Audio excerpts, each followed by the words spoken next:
Last video में हमने for loop की बेसिक स्टडी की थी। इस वीडियो में हम लूप्स की कुछ एग्जांपल्स करेंगे। तो फर्स्ट करें कि मेरा क्वेश्चन ये है कि काउंट फ्रॉम 0 टिल 100। तो मुझे काउंटिंग करनी है 0 से लेके 100 तक। तो यहाँ पे मैं लिख सकती हूँ console.log 0, console.log 1, console.log 2, console.log 3। लेकिन ये काम करने में मुझे बहुत ज़्यादा टाइम लग जाएगा। तो हमें पता है कि हम अगर कोई चीज़ बार बार करना चाहते हैं तो उसके लिए हम यूज़ करते हैं लूप। तो यहाँ पे हम वही काम बार बार कर रहे हैं, फ़र्क सिर्फ इतना है कि यहाँ पे नंबर चेंज हो रहा है। तो इसलिए हम यहाँ पे लूप यूज़ कर सकते हैं। तो हम यूज़ करेंगे फॉर लूप। फॉर लूप में सबसे पहले आता है कीवर्ड फॉर। उसके बाद लूप को कितनी मर्तबा रिपीट करना है वो आता है राउंड ब्रैकेट्स के अंदर, और फिर क्या रिपीट करना है वो आता है कर्ली ब्रैकेट्स के अंदर। तो क्या रिपीट करना है ये तो हमें पता है, हमें console.log स्टेटमेंट को रिपीट करना है। तो ये बाकी सारी console स्टेटमेंट्स मिटा देते हैं। और यहाँ पे कितनी मर्तबा रिपीट करना है वो डिसाइड करेगा इनिशियलाइज़र, कंडीशन और स्टेप।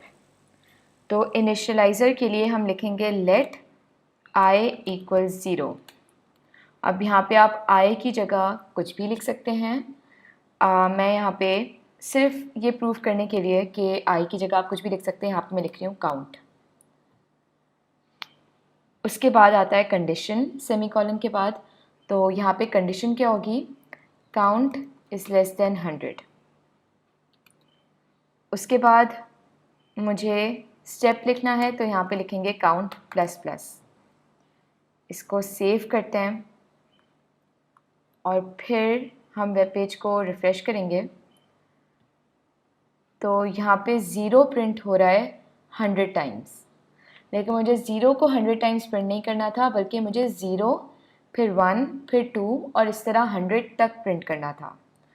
तो यहाँ पे मैं कांस्टेंट 0 एक कांस्टेंट है क्योंकि ये हमेशा 0 ही रह रहा है। मैं यहाँ पे कांस्टेंट नहीं बल्कि मैं यहाँ पे ये काउंट वेरिएबल यूज़ कर सकती हूँ, क्योंकि हमें पता है कि फ़र्स्ट आइटरेशन का मतलब जो स्टेज होती है, तो पहली स्टेज, दूसरी स्टेज, तीसरी स्टेज। तो जो फर्स्ट आइटरेशन है उसमें काउंट की वैल्यू होगी 0। सेकेंड आइटरेशन मतलब फर्स्ट आइटरेशन में इनिशियलाइज़र चला, काउंट की वैल्यू 0 हो गई। फिर कंडीशन चली 0 > 100 ट्रू, console.log प्रिंट हुआ, फिर स्टेप नंबर 4 पे आ गया और काउंट की वैल्यू हो गई 1। फिर सेकेंड आइटरेशन स्टार्ट हुई और सेकेंड आइटरेशन में काउंट की वैल्यू क्या होगी, 1। तो इस तरह हर आइटरेशन में काउंट की वैल्यू चेंज होगी। तो अगर मैं यहाँ पे 0 प्रिंट कराने के बजाय मैं काउंट की वैल्यू प्रिंट कराऊँ, तो पहली दफ़ा में काउंट की वैल्यू होगी 0, फिर 1, फिर 2 और इस तरह ये 0 से लेके 100 तक प्रिंट करेगा। तो इसको हम सेव करते हैं और इसको रिफ़्रेश करते हैं। तो अब यहाँ पे देखें, पहले 0 प्रिंट हुआ, फिर 1 प्रिंट हुआ, फिर 2 प्रिंट हुआ और इस तरह कर करके ये 99 तक प्रिंट हुआ है। ये 100 तक प्रिंट नहीं हुआ। या जिस तरह अगर मैं यहाँ पे 100 की जगह 10 करूँ और इसको सेव करूँ और रिफ़्रेश करूँ, तो यहाँ पे ये 9 तक प्रिंट होगा, 10 तक प्रिंट नहीं होगा। लेकिन मुझे काउंटिंग कहाँ तक करनी है, मुझे काउंटिंग फ़र्ज़ करें करनी है 0 से लेकर 10 तक। अगर मैं यहाँ पे सोर्सेज पे जाऊँ, यहाँ पे ब्रेक पॉइंट लगा के रिफ़्रेश करूँ, तो यहाँ पे देखें ये नेक्स्ट करते जाएँ। तो काउंट की वैल्यू क्या हो चुकी है, 6। अभी और भी नेक्स्ट करना है। काउंट की वैल्यू हो गई 8। काउंट इज़ लेस देन 10 मतलब 8 इज़ लेस देन 10 ट्रू है। console.log प्रिंट हुआ, काउंट की वैल्यू 9 हो गई। 9 इज़ लेस देन 10 ट्रू है। नेक्स्ट, अब 9 की वैल्यू चेंज होकर 10 हो जाएगी और 10 इज़ लेस देन 10 फॉल्स है। तो जब काउंट की वैल्यू 10 होगी, अभी 9 तक प्रिंट हुआ है, जब काउंट की वैल्यू 10 होगी तो ये वाली कंडीशन फॉल्स हो जाएगी और ये बाहर निकल आएगा। तो अगर मैं चाहती हूँ कि ये जो कंडीशन है ये 10 पे भी ट्रू ही हो, तो यहाँ पे मैं लेस देन नहीं बल्कि less than and equal to operator use करूँगी।